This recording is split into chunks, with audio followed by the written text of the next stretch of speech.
We're here today with Mike Looney. Say hi, Mike. Hi. And John Donato, who is wisely off camera. We're going to talk to you about pouring chocolate and a better way to pour chocolate. Now, Mike, you're going to take us through this. And how did you get started pouring chocolate? You were a young kid pouring chocolate on the streets. What were you doing? No. About 10 years ago, I purchased a chocolate business from a family that had been in the business 50 years. And they stayed with me 6 months and showed me how to make all the candy. And the first item that we made was nonpareils, Okay. which are simply a dollop of chocolate on top of nonpareil seeds. They gave me this funnel and this stick and told me, don't break the stick, it's 40 years old. Now, is that the actual This is the 40-year-old actual stick? stick right here. It's a very messy ordeal, especially when you have to fill up one to another. Yeah. Well, take us through it. Take us through it. Show us. Well, the way you make nonpareils is normally this would be a tray full of nonpareil seeds, the little colored dots. Mm-hmm. And I fill up the funnel Okay. with melted chocolate. Right. Now, I see you're putting a couple of pots full of chocolate in there. Correct. How heavy does that get? About 7 pounds, 8 pounds maybe. And I can with see the your chocolate in it. I can see your arm tensing up a little bit as you Right. do it. I'm just going to zoom in a little bit here for us. Now what you do is you line up the funnel over top of the tray, and every time you lift up the stick and push it down, a dollop of chocolate will come out. Looks pretty good. Now, this tends to get a little heavy after a while because what you're doing is every time you push down on it, you're doubling the weight. So I'm holding like 15 pounds on a bent wrist. I can see that. I'm looking at your knuckles and your wrist, and I mean, you're still doing a pretty good job. I've been doing this for a while, but this was a little slow. How many sheets can you do before you need to take a break? I could do maybe 2 sheets. One whole funnel full, about 7 to 8 pounds.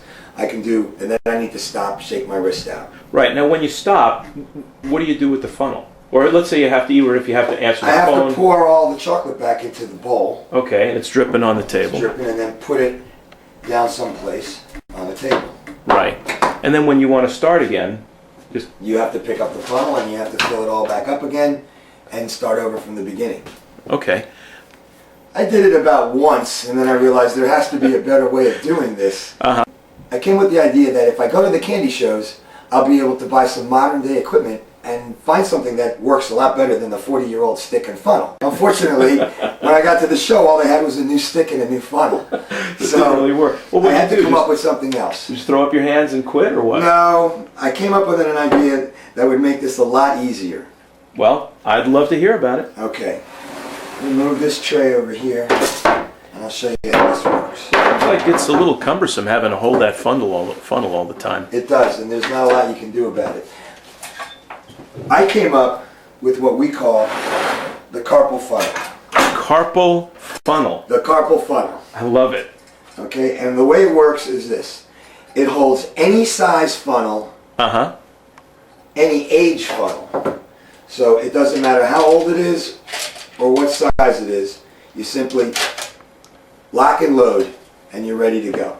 All right. So now I'm going to pick this up, put the stick in it.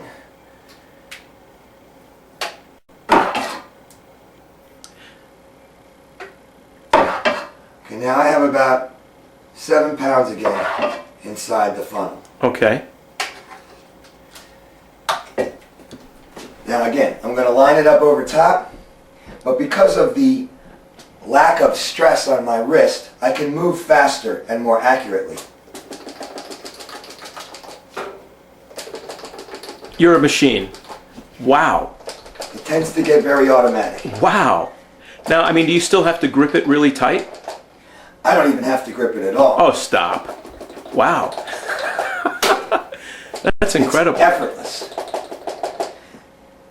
Now this made a huge difference at work, not only because I could obviously produce more candy, but this makes it easier for anybody to make candy. So I could have my workers make the nonpareils while I went and made another type of candy instead of me making everything. Now, your workers, I mean, they were, guys in decent shape like you. No, they were teenage girls and housewives. And they could put out a tray like that? Just as fast as I could. Now, how many trays could you go through before you needed a break? I would make 10 trays at a time, and I could go through all 10 of them without stopping. Now I'm a numbers guy, okay, and I look at the first tray, and I look at the second tray. It looks like there's easily twice as many candies on that second tray. And they're all the same size. And you're doing them in about half the time. I mean, for me, that's a 4-fold increase in productivity. And as far as regular industry goes, that doesn't happen that often. No. So what kind of a change was it for you? I mean, you said that you were able to, number one, delegate making Anybody those can candies. make them with this, and they all come out the same. Uh-huh.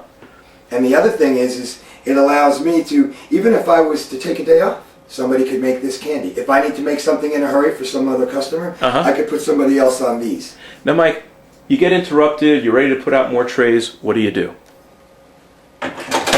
Go do whatever I have to do. I got to zoom in on this. That's nice. Doesn't leak. Okay, fine. So when you want to start up again, just pick it right up and go. You don't have to ladle in. That's no. Everything is ready to go. That's a real time saver, and it's nowhere near as messy.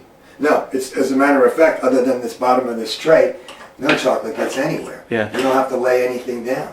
Now I noticed on the tray the thing that goes into the handle is an X, like an X shape. Why do you do that like that?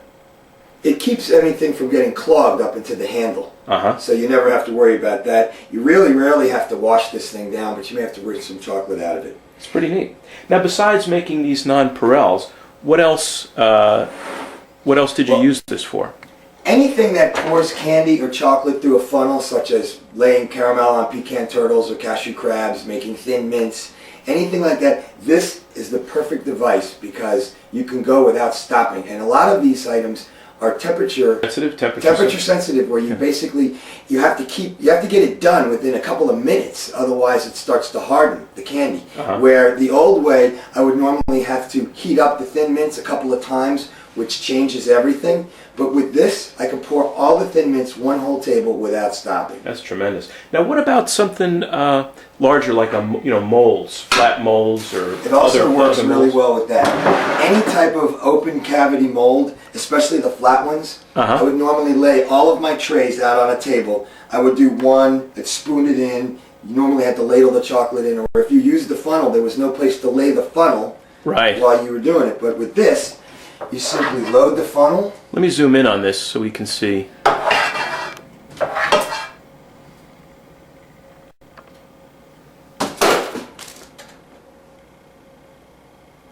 And pour.